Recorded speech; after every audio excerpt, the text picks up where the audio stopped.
All right, next. Wheelin', finally, Oh, sort of. okay, so this is a treat. So because of my photography, we're actually recording this video on my new camera that I just bought, a Sony A7 IV. It's a nice camera. This is the first time I'm hearing about this camera. I get this perk where I get to You got to take a Prophet's rig, to a Land Cruiser Grand Junction thing. Oh, so the Bookcliff, really cool. the Bookcliff Land Cruiser Club. Yeah, they were going on an easy trail. On a their dirt road. morning after winter, first of the year. Cabin fever. Cabin fever run is what Grand Mesa Jeep Club calls it. I got to take a 1967, 66 FJ45. We say it in here. We say it in here. Oh, okay. Let's all watch together.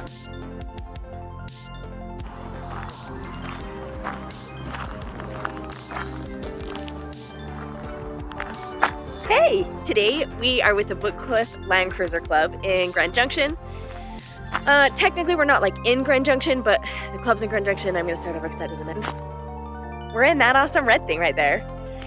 It is from Prophet's Land Cruisers, and it's a Land Cruiser. We have friends in the Land Cruiser Club, so why not, you know? Can you believe that? That one is lovely. I love the little truck looking ones. Never again, though. Never again will I take a classic restored vehicle on a trail. Yeah, it was terrifying the entire time. It was an easy dirt road, and it was terrifying the entire time. This is worth as much as a house. So keep that in mind when you see what we're doing. We weren't off-roading, but taking it onto the dirt was enough to rattle the old nerves.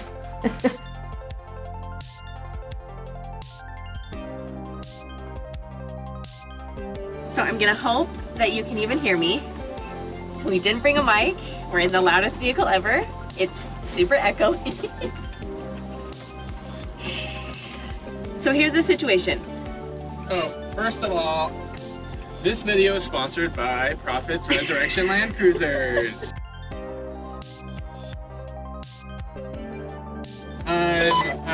For any of your Land Cruiser needs,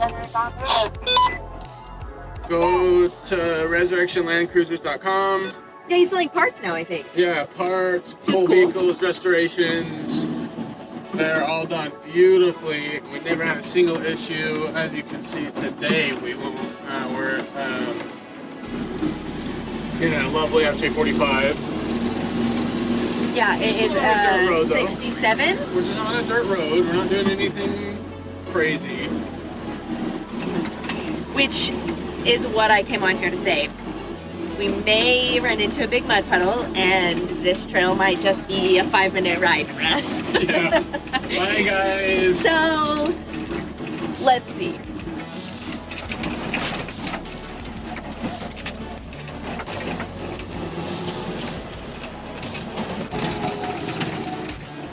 If you're wondering, no, the steering wheel does not move, and neither does the seat. So I really did try to avoid any obstacles. Anytime that there was a hard one where people would get out and spot each other, I went around. I don't want to scratch this thing. This is one of the craziest things I had to drop off on. This thing has a ton of ground clearance, so it's not a big deal. But still nerve-wracking. Makes you clench a bit. Still, in my Jeep, who cares if you hit the bottom? But in this thing, Oh yeah, you hit the bottom in the Jeep and it's like awesome. You know, that's what you're it's like, made for. Did I get a scratch? Yeah. And on this, I definitely don't feel that way if I heard something.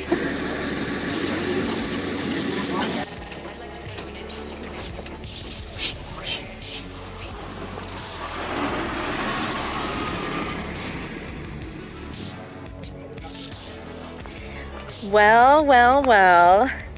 Look who we have here. I think that looks like the Grand Mesa Jeep Club doing their cabin fever run. So we found a mud hole. We don't know how bad it is though. So let's see because this thing is pretty. Ow! Mud hole, smut hole. There's no mud.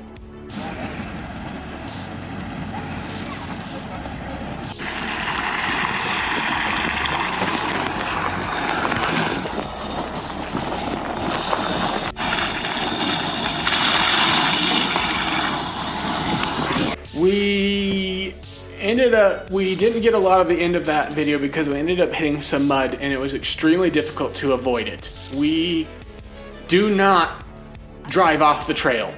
Drive straight through every mud puddle, drive straight through. But when I'm in a rig that is worth 200,000 or more, I'm gonna try to avoid some of the mud puddles. It was a mistake taking that rig on the trail. Never again. They belong on the pavement.